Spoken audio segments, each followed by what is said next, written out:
Is that the chainsaw sound effect? Was that clear that this was a chainsaw? Well, that's my intro. I'm not gonna be able to do better than that.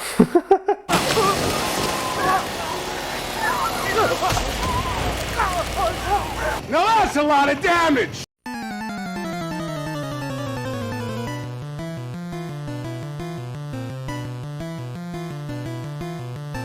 No! God, please, no! Welcome back to Torn Apart. Today I wanted to do something a bit different, even though it is kind of expected coming from a horror fan like me. I wanted to look at the most recent Texas Chainsaw Massacre, recently released by Netflix. I don't know if you knew, I don't know if you noticed, but we are in a bit of a slasher renaissance. We've got a lot of classic slasher franchises being renewed, with Scream, of course, Halloween, with Child's Play as well through the TV series, and one day we'll probably get a Nightmare to Elm Street as well. So of course it was only time before we'd finally get another Texas Chainsaw Massacre film, even though this is probably one of the most consistently bad and nonsensical franchises of all time. Are you mad at me? How mad at me are you? You're not really mad at me.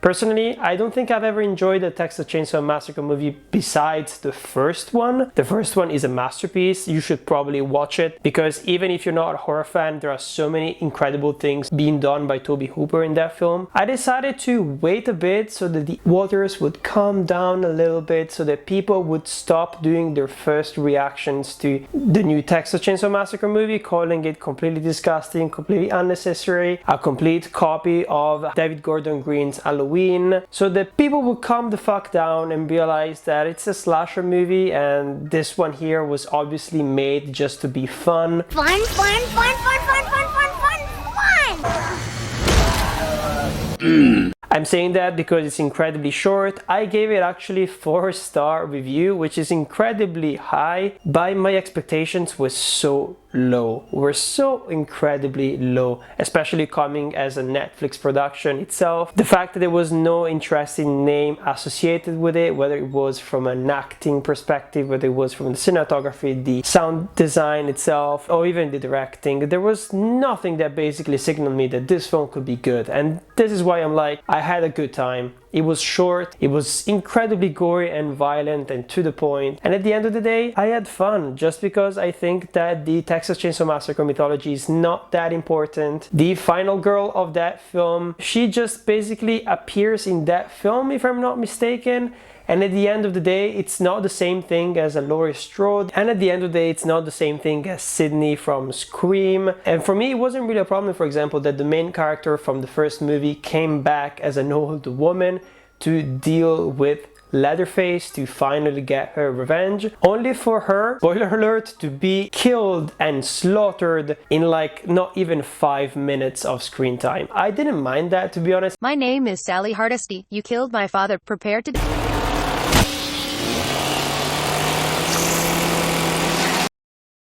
Actually, I found it quite realistic. I like the fact that if you were like a 60 or 70 or even 80-year-old woman, it doesn't matter how jacked you are, if you were facing against like this Leatherface dude, I'm pretty sure that he would eventually kill you. That's probably why at the end of the day, I didn't really believe in Halloween Kills as well, and in the first Halloween, because Jamie Lee Curtis is a badass, but in some way I'm pretty sure that she couldn't fight for that long if she was really facing Michael Myers in real life. So that's why I enjoyed it. Of course, if you talk about it canonically, it was a bit of a middle finger to the fans, being like, we don't care about the Texas Chainsaw Massacre mythology, we want to just make a slasher movie that is fun, and that is basically just using the IP of Leatherface and all of these other Texas things to make a horror film, and I'm pretty sure that it was actually successful. He's got...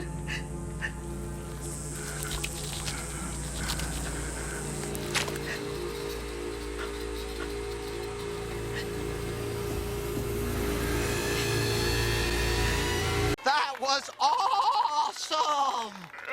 So today, instead of doing like a weird breakdown or comparison with the other movies in the franchise, I wanted to do something that I've done before with another series, Wheel of Time. I will link that video up here if you want to see it. And I want to look at one of the best scenes from that film, probably the only scene that everyone can agree on that it was fun and memorable for a horror film. So we're gonna have a look at that, do some commentary, do some breakdown, and try to see why this scene works so well and why this scene could have also been improved, and at the end of the day how this scene could have made the entire film so much better. Are you ready for it? Let's put the headphones on. I'm of course talking about the scene in the bus. This is how you put headphones on, by the way, in case you missed my tutorial that I did in the other video. Damn, these are actually really good. I can barely hear anything. Patrick, are you deaf?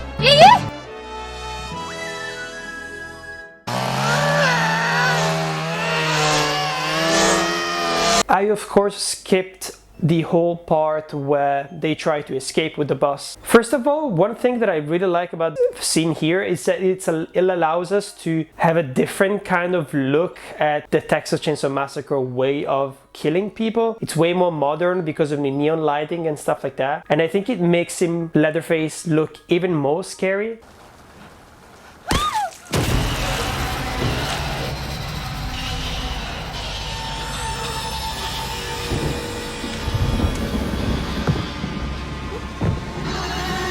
I'm pausing here at the infamous scene that everyone is being parodying, with everyone taking their phones up and being like, if you do anything, you're cancelled, bro. So basically, like, this entire film was supposed to be, even though I don't think that it was like a very serious kind of commentary, I think it was just the base of something that was put there to give a bit more subtext, even though it was clearly not trying to raise any important points, like the David Gordon Green Halloween franchise, for example. This film was basically like a critique of the millennial kind of Gen Z social media culture and the fact that they don't really care about their roots, origins. They don't care about these rural people living their lives, and how gentrification is basically destroying the real soul of America. For me, that was not like a clear message of the movie. Like, come on, like, don't expect those kind of things from like what is it, like the 9th film in this franchise. Like, I wouldn't put my expectations so high. So that's why all the kind of messages didn't really bother me that much. For example, one of the main characters, it is a big plot thing where, because she survived a school shooting, she doesn't want to be perceived as the victim anymore, so she's kind of taking the role of the final girl, of the survivor, because it is implied that she was basically lucky to survive on that day because she pretended to be dead, basically. And a lot of people were being like, why did you put this storyline here? It's so incredibly weird. I didn't mind it because it's a Texas Chainsaw Massacre film, it's a slasher movie. Why are you judging it under the weight of the entire franchise instead of being like, is this slasher film entertaining or not?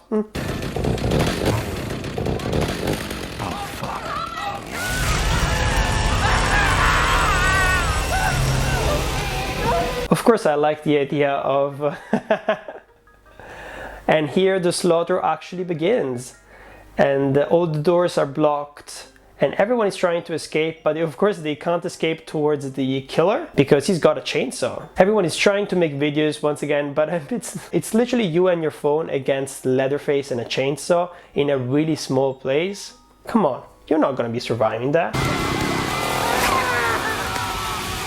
That was a nice kill. Slashed with the chainsaw. Ooh, going through the roof. Wow. There's so many people in this. It's so traumatic. It's... Jesus! Oh, fudge. Slash fuck. I have no idea why I said fudge.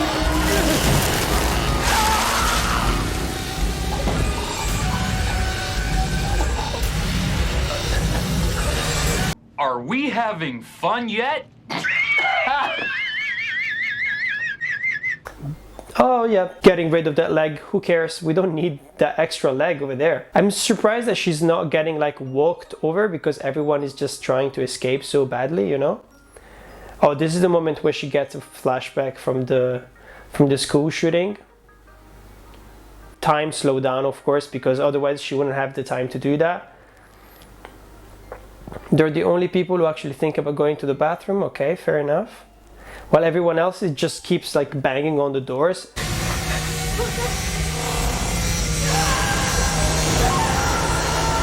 Oof. I wonder how much budget they put into this scene. It's insane.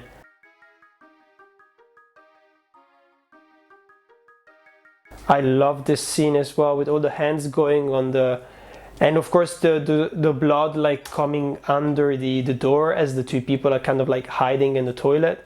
It's kind of like a great scene, mostly because of how they staged it like in a bus, and of course like there's no way you can escape, right? The only weird thing is that in every single bus I've been in my entire life, at least every 1.5 meters, every 2 meters, there are the like weird hammers. The hammers that are used for emergency purposes, that are used to break the windows so you can escape. It's kind of weird that there is nothing like that. I mean, this is kind of a weird party bus, I think, because of the old neon lighting. Maybe that's why there is no emergency like hammers.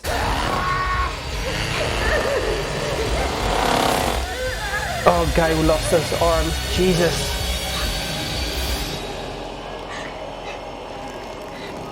Okay, this is the moment where they actually found a way to escape through the top window. Oof, oof, ooh, dying together in a nice embrace. I'm pretty sure that like production-wise, when you've got so much blood everywhere, it must be so hard. Oh, the first person is actually attempting to escape. Oh, she managed to open a window and then she gets cut in half. That's not nice. This is the only moment where the CGI kind of just doesn't look very realistic when it comes to the intestines. I kind of have the feeling that there were more people in there.